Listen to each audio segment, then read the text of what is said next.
So a little bit about being a physician assistant. What is a physician assistant or a PA? So we are actually a licensed medical professional. We practice medicine as part of a healthcare team. We are closely practicing with physicians, but we are trained to evaluate patients, diagnose illnesses, order and interpret tests, as well as provide treatment for patients. Depending on the setting, we can prescribe medications, assist in surgeries, and manage chronic conditions. We're educated using the medical model, similar to physicians, but in a shorter, more focused training pathway. Their role helps improve access to care and allow healthcare teams to work more efficiently. What do we do from day to day? My day-to-day work depends on my specialty. I personally work in emergency medicine, but it usually involves seeing patients, taking medical histories, performing physical exams, and developing treatment plans. I review lab results and imaging, I prescribe medications, and explain diagnoses to patients in a way that they can understand. I also document visits, coordinate with nurses and other physicians, as well as specialists, and follow up on patients' progress. Some days are fast-paced and unpredictable, which is fun, while others involve longer conversations and problem solving. Overall, every day is different, but combines medical knowledge, communication, and teamwork. My favorite part about being a physician assistant or a PA is the direct connection that I get to make with patients. I enjoy helping people understand what's happening with their health and guiding them through difficult or stressful situations. I also like the flexibility of the profession. PAs can change specialties, which is awesome, without starting their education over. This allows for lifelong learning. Every day is different. The teamwork aspect is another highlight, since I collaborate closely with physicians, nurses, and other professionals, and knowing I can make a real difference in people's lives is truly rewarding. How did you decide to be a physician assistant? Well, I decided I want a career in medicine that combined strong science, patient interaction, and flexibility. I like the idea of deeply involving myself in patient care without the length of training that is required by physicians. Shadowing PAs showed me how much responsibility and trust they have with the patients, which was really cool to see. The team-based model also appealed to me. I can collaborate with others, and it is a very well-balanced and meaningful lifelong learning and personal fulfillment. What parts of STEM apply to being a PA? STEM is central to being a PA. Biology and chemistry are truly essential for understanding how the body works and how medications can affect it. Anatomy and physiology help guide physical exams and diagnoses. Math is used for medication dosing, interpreting lab values, and understanding statistics in medical research.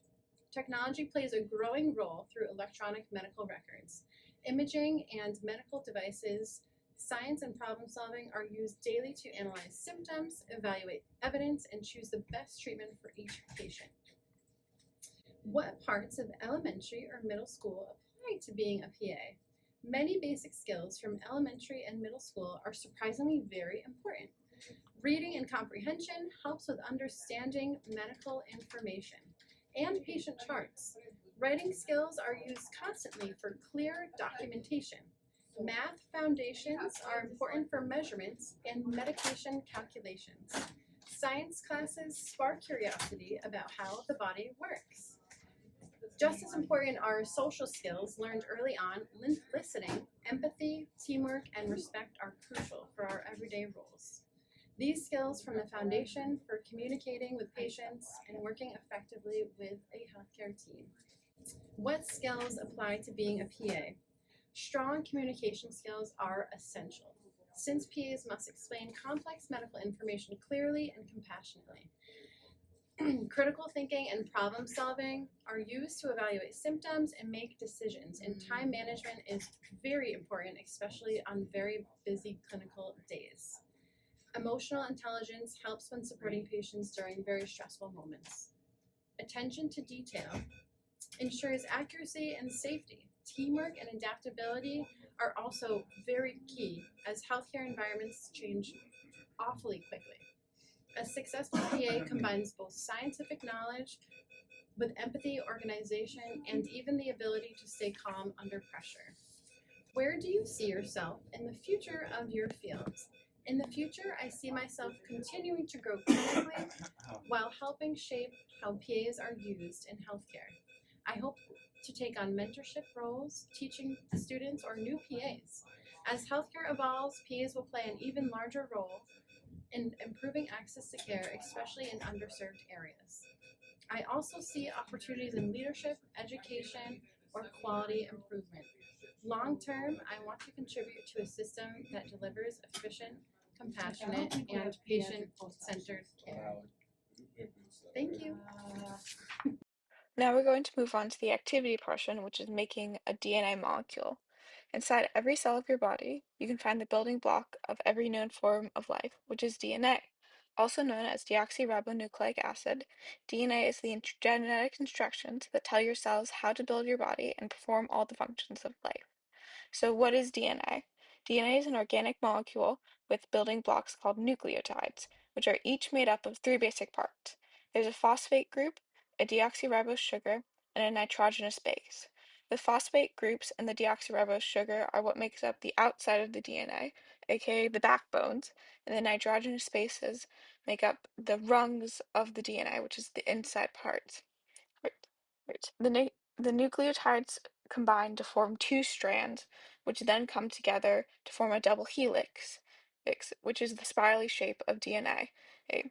That's why DNA is sometimes referred to as double-stranded also, because those two sides each count as a strand. So that's what we're going to be building today, a molecule of DNA. All right, here's everything you need for the DNA kit. We have this paper, which gives you a key of which beads go where. 4 pipe cleaners, 2 of each color. This bag of beads with 12 green big beads, 12 orange big beads, and then 4 sets of 4 smaller different colored beads. And then just a pair of scissors that were in your kit. All right, so the first thing we're gonna do is we're gonna fill out this little key to figure out which beads go where. So the sugar groups are going to be represented by the orange beads. Phosphate groups are going to be represented by the green beads. And then everyone has, some people have different colors of each small bead, so you can just choose which goes where, but they should be different.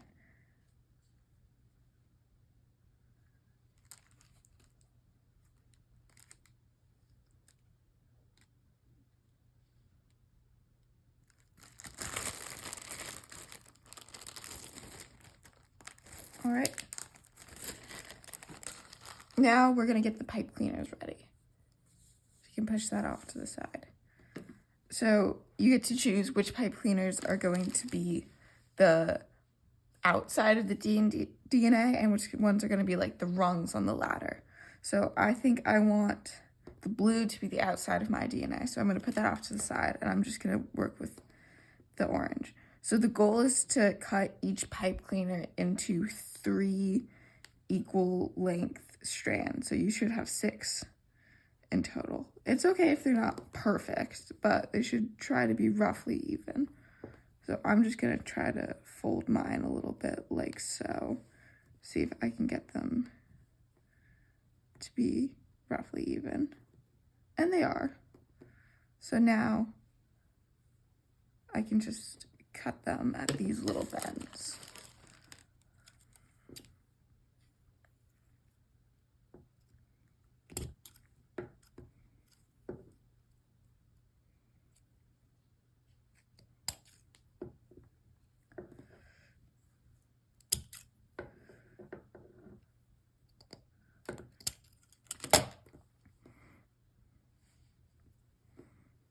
All right. Now that we have these rungs, we can start constructing the inside of the DNA.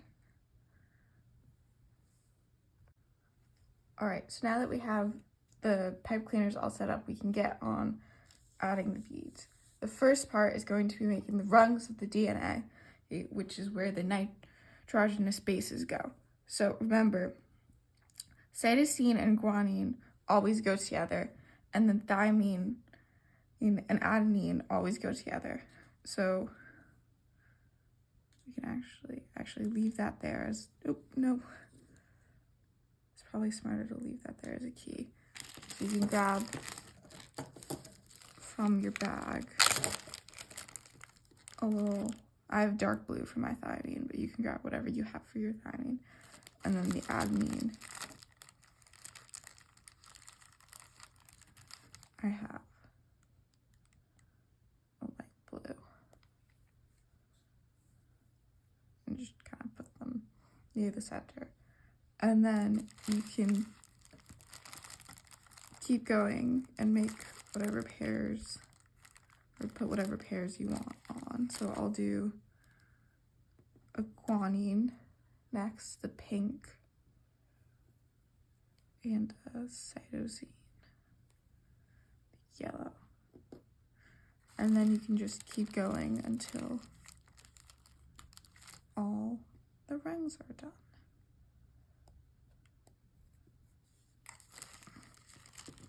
Now we're going to start preparing the backbone of the DNA. So you want to take these pairs of a phosphate group and a sugar and just kind of put them right next to each other. And keep going down the DNA. So there's a phosphate group and a sugar. And you can try to space them a little bit evenly, but it doesn't need to be perfect.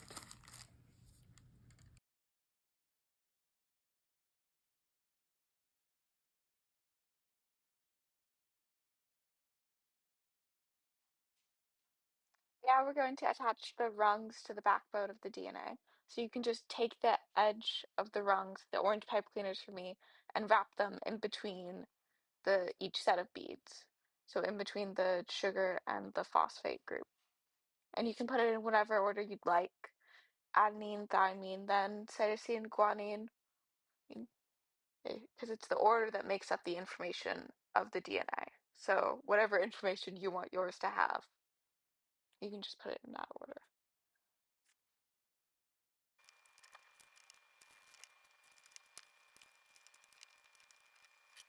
The ladder all done, and there's one last part, which is we give it a little twist, and that is what, oops, that popped out.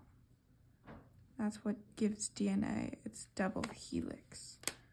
Oh, does not want to twist. This is what gives DNA its double helix shape.